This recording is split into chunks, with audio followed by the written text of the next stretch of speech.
Welcome to crunch the numbers. ഈ സെഷനിൽ നമ്മൾ നോക്കുന്നത് അക്കൗണ്ടൻറ്റ് മോഡ്യൂളിൽ എന്തൊക്കെ ഫങ്ഷൻസ് ആണ് സോഹോ കൊണ്ടുവന്നിട്ടുള്ളതെന്നാണ്. അതിൽ ഫസ്റ്റ് വന്നിട്ട് മാനുവൽ ജേർണൽസ് എന്നുള്ളതാണ്. ഇവിടെയാണ് നമ്മൾ ജേർണൽ എൻട്രീസ് പോസ്റ്റ് ചെയ്യുന്നത്. അതേപോലെ തന്നെ currency adjustments, chart of accounts, transaction locking, ഇത്രയും ഫീച്ചേഴ്സാണ് ഈ അക്കൗണ്ടൻറ്റ് മോഡ്യൂളിലുള്ളത്. അതിൽ ഫസ്റ്റ് വന്നിട്ട് നമുക്ക് ജേർണൽ എൻട്രീസ് പോസ്റ്റ് ചെയ്യാനായിട്ട് മാനുവൽ ജേർണൽസിൽ വരിക. ഇവിടെ നമ്മൾ ന്യൂ എന്നുള്ളത് ക്ലിക്ക് ചെയ്യാം.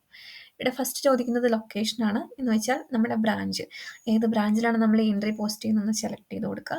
അതിനുശേഷം ഡേറ്റ് കൊടുക്കുക. ദെൻ ജേർണലിൻ്റെ നമ്പർ ഇതുപോലെ ഒരു സീരീസ് ആയിട്ട് ഫോളോ ചെയ്ത് വരും. അതിനുശേഷം നമ്മൾ നോട്ട് കൊടുക്കുക. നോട്ടാണ് നമ്മളിവിടെ നരേഷനായിട്ട് ഉദ്ദേശിക്കുന്നത്.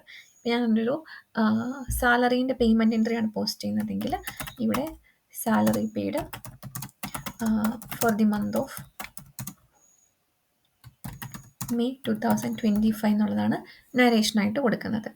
അതിനുശേഷം ഈ ക്യാഷ് ബേസ്ഡ് ജേർണലിന് ഉദ്ദേശിക്കുന്നത് നമുക്ക് രണ്ട് അക്കൗണ്ടിങ് സിസ്റ്റം ഉണ്ടെന്ന് അറിയാലോ. ഒന്ന് അക്രൂവൽ ബേസിസിലും ഒന്ന് ക്യാഷ് ബേസിസിലും.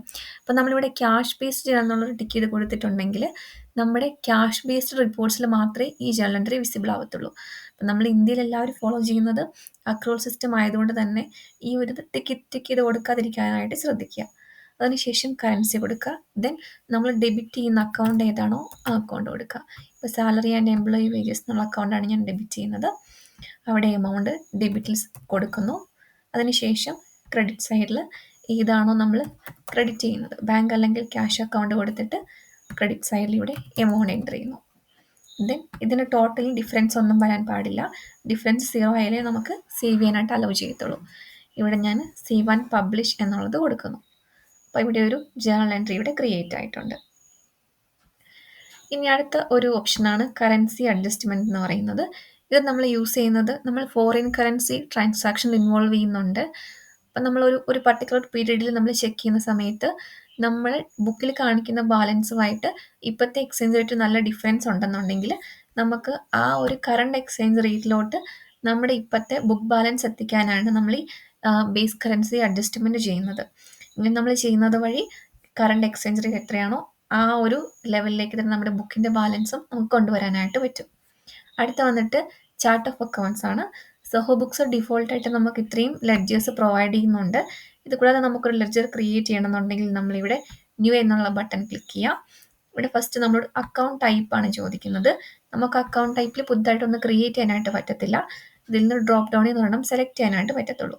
അപ്പോൾ അസെറ്റ്സ് ഉണ്ട്, അതേപോലെ തന്നെ ലൈബിലിറ്റി ഉണ്ട്, ദെൻ ഇക്വിറ്റി ഉണ്ട്, ക്യാപിറ്റൽ അല്ലെങ്കിൽ കറണ്ട് അക്കൗണ്ട് ക്രിയേറ്റ് ചെയ്യാനായിട്ട്. അതിനുശേഷം ഇൻകം ഉണ്ട്, അതുപോലെ തന്നെ എക്സ്പെൻസ് ഉണ്ട്. എക്സ്പെൻസിലൊന്നും ശ്രദ്ധിക്കേണ്ടത് കോസ്റ്റ് ഓഫ് ഗുഡ്സ് സോൾഡ് ആണ് നമ്മൾ ടാലിയിലൊക്കെ ഉദ്ദേശിക്കുന്ന പർച്ചേസ് അക്കൗണ്ടായിട്ട് സോഹോ കൺസിഡർ ചെയ്തേക്കുന്നത്. അതായത് ഡയറക്റ്റ് എക്സ്പെൻസ് ക്രിയേറ്റ് ചെയ്യാനായിട്ട് നമ്മൾ യൂസ് ചെയ്യേണ്ടത് കോസ്റ്റ് ഓഫ് ഗുഡ്സ് സോൾഡ് എന്നുള്ള ആ ഒരു ടൈപ്പാണ്. ബാക്കി ഓപ്പറേറ്റിംഗ് ആയിട്ടുള്ള റെൻറ്റ് അതേപോലെ തന്നെ സാലറി ഒക്കെ ക്രിയേറ്റ് ചെയ്യാനായിട്ട് നമ്മൾ ഈ എക്സ്പെൻസ് എന്നുള്ള ലെഡ്ജർ തന്നെ യൂസ് ചെയ്താൽ മതിയാവും. അപ്പോൾ നമ്മളിവിടെ ഒരു പുതിയ ലെഡ്ജർ ഒരു എക്സ്പെൻസ് ക്രിയേറ്റ് ചെയ്യണമെന്നുണ്ടെങ്കിൽ ഇവിടെ നമ്മുടെ എക്സ്പെൻസ് എന്നുള്ള ടൈപ്പ് ഞാനിവിടെ കൊടുക്കുന്നു. അതിനുശേഷം അതിൻ്റെ അക്കൗണ്ട് നെയിം നമ്മളിവിടെ കൊടുക്കുന്നു.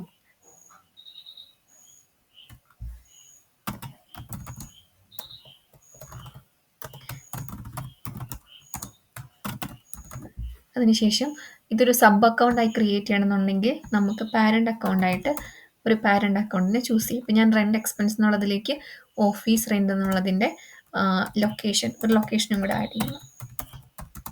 ലൊക്കേഷൻ 2 ഓഫീസ് റെൻ്റ് എന്ന് പറഞ്ഞിട്ട് സെപ്പറേറ്റ് ആയിട്ടൊരു ലെഡ്ജർ ക്രിയേറ്റ് ചെയ്തിട്ട് അതിൻ്റെ പാരൻ്റ് അക്കൗണ്ടായിട്ട് ഞാനിവിടെ റെൻ്റ് എക്സ്പെൻസിനെ മാപ്പ് ചെയ്യുന്നുണ്ട്. അതേപോലെ തന്നെ നമുക്ക് അക്കൗണ്ട് കോഡും ഇവിടെ കൊടുക്കാവുന്നതാണ്. ദെൻ ഞാൻ ഫസ്റ്റ് ഡാഷ്ബോർഡിൻ്റെ കാര്യം എക്സ്പ്ലെയിൻ ചെയ്തപ്പോൾ പറഞ്ഞിരുന്നു നമ്മൾ വാച്ചസിലേക്ക് ആഡ് ചെയ്തിരുന്ന ലെഡ്ജറിൻ്റെ ബാലൻസ് നമുക്ക് ലൈവായിട്ട് അവിടെ കാണാൻ പറ്റും എന്നുള്ളത്. അപ്പം നമ്മൾ ആഡ് ചെയ്യുന്നത് ഇവിടെയാണ്. ഇവിടെ ആഡ് ടു വാച്ച് ലിസ്റ്റ് കൊടുത്ത് നമ്മൾ സേവ് ചെയ്യുകയാണെങ്കിൽ ഈ ലെഡ്ജർ നമുക്ക് ഡാഷ്ബോർഡിലേക്ക് പോകുന്നുണ്ടാവും. അതുപോലെ തന്നെ അടുത്ത ഫീച്ചറാണ് ബഡ്ജറ്റ് എന്നുള്ളത്. ഇത് നമുക്ക് ഹയർ പ്ലാൻസിലേക്കാണ് അവൈലബിൾ ആവുന്നുണ്ടാവുക. ഇവിടെ നമുക്ക് ലെഡ്ജേഴ്സ് ലിസ്റ്റ് ചെയ്യുന്നുണ്ടാവും. അതനുസരിച്ച് നമുക്ക് എമൗണ്ട്സ് കൊടുത്തിട്ട് ആക്ച്വലും ബഡ്ജറ്റ് തമ്മിൽ കമ്പാരിസൺ ഒക്കെ നമുക്കിവിടെ പോസിബിൾ ആണ്. അടുത്തൊരു ഫീച്ചറാണ് ട്രാൻസാക്ഷൻ ലോക്കിംഗ് എന്ന് പറയുന്നത്. ഇത് ഉദ്ദേശിക്കുന്നത് നമുക്കിപ്പോൾ ഒരു പർട്ടിക്കുലർ പീരീഡിലെ ഒരു മോഡ്യൂൾ ലോക്ക് ചെയ്യണം. സെയിൽസ് മാത്രം അല്ലെങ്കിൽ പർച്ചേസ് മാത്രം അല്ലെങ്കിൽ നമ്മൾ ബാങ്ക് റീകൺസിലേഷൻ ഒക്കെ ചെയ്ത് കഴിയുമ്പോൾ പിന്നെ അതിലേക്ക് ആരും എൻട്രി ചെയ്ത് നമ്മൾ ചെയ്ത് വെച്ച ഒരു എൻട്രി തെറ്റിക്കരുതെന്ന് ഉദ്ദേശിക്കുന്നുണ്ടെങ്കിൽ നമുക്കിവിടെ ഈ ബാങ്കിൻ്റെ ട്രാൻസാക്ഷൻ മാത്രമായിട്ട് ലോക്ക് ചെയ്യാനായിട്ട് പറ്റും. അപ്പം നമ്മളിവിടെ കൊടുക്കുന്ന പീരീഡിന് തൊട്ട് തലേത്തെ ദിവസം വരെ ആയിരിക്കും ലോക്ക് ആവുക. ഇപ്പം നമ്മൾ 3/6 കൊടുത്തിട്ടുണ്ടെങ്കിൽ 2/6 വരെ ആയിരിക്കും ഇവിടെ ലോക്ക് ആവുന്നുണ്ടാവുക. പിന്നെ അഡ്മിൻ യൂസർ തന്നെ വന്ന് അൺലോക്ക് ചെയ്താലാണ് ബാക്കി യൂസേഴ്സിന് അതിലേക്ക് പുതിയൊരു എൻട്രി ആഡ് ചെയ്യാനോ അല്ലെങ്കിൽ ഓൾറെഡി ചെയ്ത് വെച്ചേക്കുന്ന എൻട്രി എഡിറ്റ് ചെയ്യാനോ പറ്റത്തുള്ളൂ.